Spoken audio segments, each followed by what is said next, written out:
Yes, people, welcome back to the Red Zone. I'm AJ, and this is all your Manchester United sports, entertainment, and news updates. This is the match reaction video for yesterday's game between Manchester United and Fulham in the Premier League.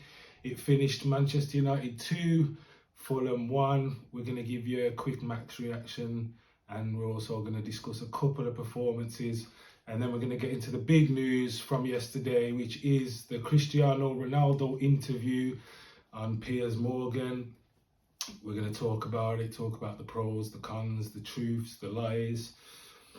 So yeah, we're going to see. That'll be later on in the video. But first, let's get into it. So Man United beat Fulham yesterday 2-1. What can we say? It was a bit of a pre-World Cup, tired, sloppy, careful game, really, if you understand what I mean. The players didn't seem like they were 100% at it. You could tell from both sides that the World Cup was in the back of the mind for some of the players. You could just see it in certain challenges, certain bits of play during the game. Pretty much the same as the last few games. It's kind of the same thing with United. We play really well in the first half of games.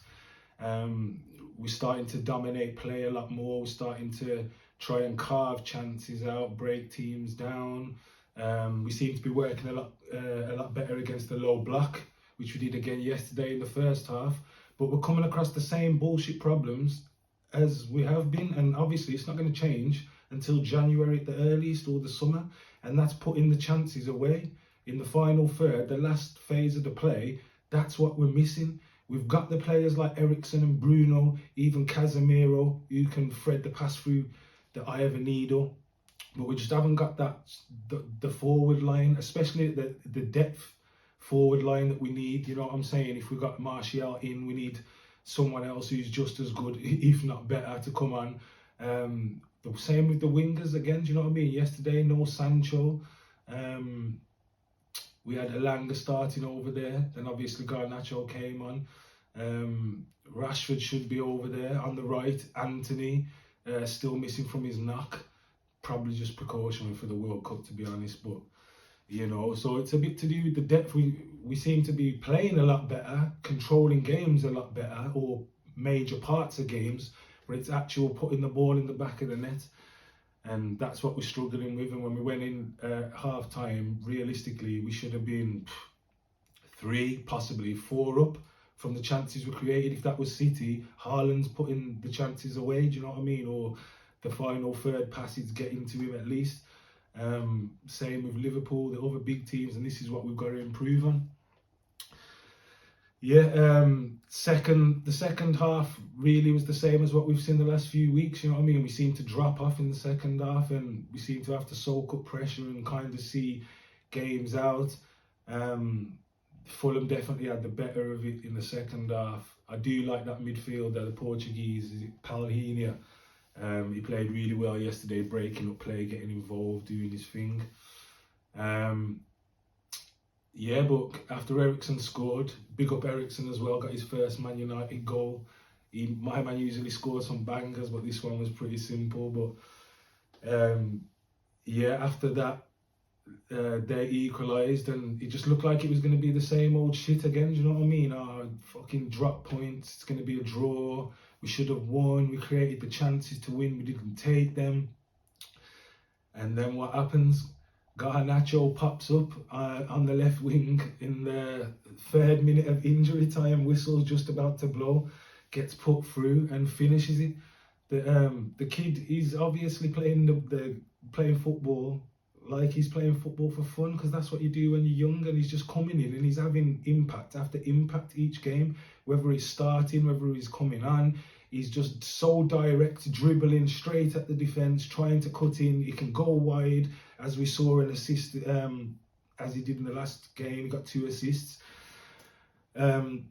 And he's just looking to make something happen, and that's kind of what we need, especially at the minute with the shit fucking wing players we've got at the minute. We need someone to come in there to try and penetrate, because when Anthony's not there, Rashford might be juggling the left and the centre, we need someone else, and he's obviously coming through and he's doing his thing. And realistically, he trains with Messi, he trains with Ronaldo.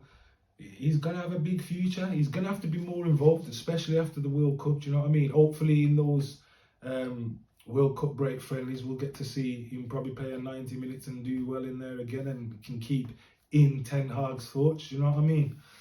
But yeah, let's see what we've got down here. Yeah, also we want to big up the players, because like I say, they didn't have the best of it in the second half. But you know what? They kept going, as it proved. Fergie time, if you want to call it Ten Hag time. They kept going. They didn't give in. They didn't just think, it's done. We've dropped points, this and that. They kept going, and that is what you need to do in a United shirt. That's what we ask for. Do you know what I'm saying? Let alone the players there, Bruno, Rashford, Shaw. These players are going to the World Cup as well, you know. And they were putting the body on the line. I saw Rashford getting battered at least 2 or 3 times. I'm thinking, boy, but you know what? They put the shirt on and they battled. Some players weren't even there yesterday. So you have to just big them up, give them an extra special mention, because some players ain't up for it. But yeah, also Bruno's interview after the game. He spoke about the performance, spoke about Garnacho, he spoke really well. Then he was asked about the World Cup. We're not going to go into it, but if you saw the interview, you know what I'm on about. And the interview was like proper how an interview should be done, especially by a captain. And this man ain't our captain if Harry Maguire's on the pitch. This is why, for me, Bruno Fernandes is the real captain, especially at the minute. And he just speaks properly, speaks from the heart, how it's supposed to be. Do you know what I'm saying? It's not fake. Sometimes I listen to Harry Maguire, I don't want to seem like I'm picking on him, but it's like it's all scripted. My man's an actor or something, you know what I mean? At least with Bruno, you get the real Bruno, the fighter. So yeah, I just wanted to mention that interview.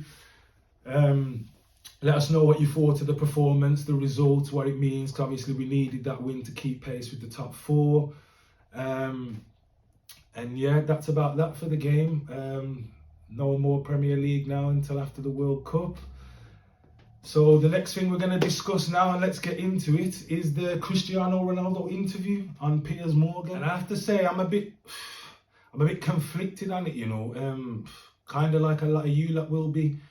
There's parts that he's talking sense in there. There's parts that I'm just not having. So as a United fan, and to see what's going on with Ronaldo, obviously he's a club legend, and to see what's going on with the club, it's a bit conflicting. Do you know what I'm saying? He's got some valid points. Some of the points I'm not too sure on. We'll go through a couple of them. The timing, stuff like that, what's been said. It's just all a fucking mess, really, isn't it? And obviously the team and the players, they must be feeling a way about it as well. But yeah, we're going to get into it. We're not going to go through all the quotes or anything like that. We're just going to briefly touch on certain parts of it and what is said and what we think. But yeah, so the first thing we'll talk about then, yeah, is the timing of it. And that's where I have to call a bit of a pussy or move on it. Do you know what I'm saying? Because he's kind of dropped a fucking mic and dropped a bomb and just left the building, never to return again, realistically. That's the way it's looking. He said he was going to do an interview in the summer. That never materialised because obviously he was staying at the club and he was supposed to reveal some stuff.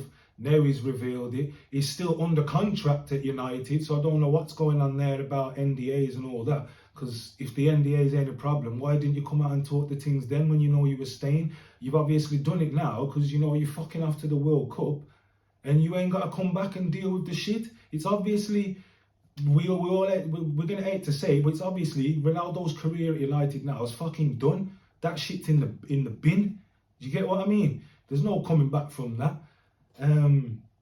So I have to question the timing of it. Like, do you know what I'm saying? Pussy all move that is, realistically, regardless of what you think. Some people won't think that, but for me, that's a pussy all move. The point he's saying he's got no respect for Ten Hag. Ten Hag ain't got no respect for him. How can he have respect for a manager that ain't got respect for him? I have to call bullshit on that as well. Because if Ten Hag didn't respect you, what the fuck's he been portraying then for the last 6 months? Do you know what I'm saying? As soon as he got the job, people was running him down. What are you going to do with Ronaldo? Will Ronaldo fit the style of play? Can Ronaldo press? And do you know what Ten Hag said in every fucking interview? Ronaldo is one of the greatest players in history. I'm so happy to have Ronaldo. Of course, he's part of my plans. Of course, he can do what's needed. He's going to be a massive help for the team. So where's the fucking disrespect there? Then, when he disrespected the club, Ronaldo, and disrespected the fans and the teammates by fucking leaving them high and dry, getting off, going home before the game's even finished, what did Ten Hag do? Obviously disciplined him, did his thing. That's what he has to do as a manager. But what did he do a few weeks back or a few games back? Made Ronaldo the fucking captain of Manchester United. Albeit for a game or not, you don't wear that badge, that captain's armband, without having a level of respect from your peers. So I have to call bullshit on that as well, do you know what I'm saying? He was talking some facts on there, the state of the club, the state of the facilities. He's saying basically they ain't fucking changed since 20 years, and if that's the case, that's bullshit. But we kind of know it is the case, because Old Trafford's falling apart, rat infestations, paint fucking dropping off, and this is all because of those pussy old Glazers. You know what I'm saying? So he's talking sense in there, saying they were trying to get him out the club, execs were trying to get him out the club, managers were trying to get him out the club. It's just run badly, and we know the club's run badly, so he's not telling us anything we don't know. So if he wants a pat on the back for that, he's not getting the pat on the back, but at least he's on the same wavelength as us, do you know what I'm saying? And he did mention the fans at least 3 or 4 times in the interview, how much he loves and respects the fans, so you have to take that into consideration as well. What else? Yeah, the club hasn't moved on since Alex Ferguson left, we know that. The club's not in the right place to challenge with City, Liverpool, these sorts of clubs. We know that. Ronaldo knew that before he come back, so I just don't get these points, do you know what I'm saying? A big point, I'll say, was the pre-season tour. What's come out now is that his daughter, who obviously was a sister to the baby that passed away, which is obviously a terrible thing, the daughter was ill, and she was 3 months old, and he wanted to stay with her. Now, if that's the case, then United are fucking wankers for that. Do you know what I mean? No respect for them. If that's how they were dealing with him, saying they don't believe his reasons or this and that, questioning his reasons for not wanting to join up with the team. Because if that's the case, do you know, anyone who's a parent, fuck football, fuck the Glazers. Do you know what I'm saying? Your kids come first. So if that's the case, that's fucking bullshit, and you have to side with Ronaldo on it. Yeah, he's gone on Piers Morgan, innit, man? Fuck Piers Morgan as well. Piers Morgan's a dickhead. I remember Giggs backing him at one time about the stop and search thing, this and that. Like, Piers Morgan don't give a shit about no one but him damn self, do you know what I'm saying? Out here trying to talk like he knows what's going on and that, like some fucking privileged little rich fucking arsehole. Fuck off. Yeah, what else can we talk about? Yeah, he said about Rooney also. He don't know why Rooney criticised him. Maybe it's because he looks better than him. Maybe because he's still playing at 37. Do you know what I mean? That has a bit of humour on it. I have to laugh at that. But that's pointless as well. Yeah, Ronaldo done at United after that. Do you know what I mean? Is his legacy tarnished? That's the big question, isn't it? I'd love for you lot to let me know in the comments what you think, if his legacy's been tarnished. I think he's always going to be a club legend. He's achieved greatness here. He's won numerous things here. But there is such thing as slightly tarnishing it, if I would say that. Like, do you know what I'm saying? Making this bullshit circus around the club again, kind of making it about yourself. It's a tricky one. You guys will have to let me know what you think below. But Ronaldo's done at United for us. I can't see how he comes back from it. It's a shame. Last year he was Player of the Year, 18 Premier League goals, 20-something goals in total. It's a fucking shame, really, isn't it? Do you know what I'm saying? You see the shirt there? We obviously love Ronaldo, but we love the club more. It's Man United. It's not Ronaldo United. So you're gonna have to see what's going on in it. After the World Cup, they're gonna have to try and sort of move out him, the club. They're gonna have to terminate contract or do something. But it's come to a head now. The truth's come out. It's still fuck Glazers as well. Glazers need to come out. They're part of the reason great players who love our club have come back and they're going on with this fuckery, because the club's just not where it's supposed to be. That's not Ronaldo's fault. That's the Glazers' fault, the CEO's fault, the director of football's fault. So it's just a mad one, really. But yeah, let me know what you think on the situation, guys. Give us a big like. Don't forget to subscribe. Don't forget to turn on that notification bell so you know when we've uploaded a video. Make sure you check out our Instagram page. That's at the bottom of the channel now. And yeah, the end of Cristiano Ronaldo at Manchester United. More bullshit circus surrounding the club. It's another day as a United fan. Thanks for watching, guys. I'll see you again next time. Peace.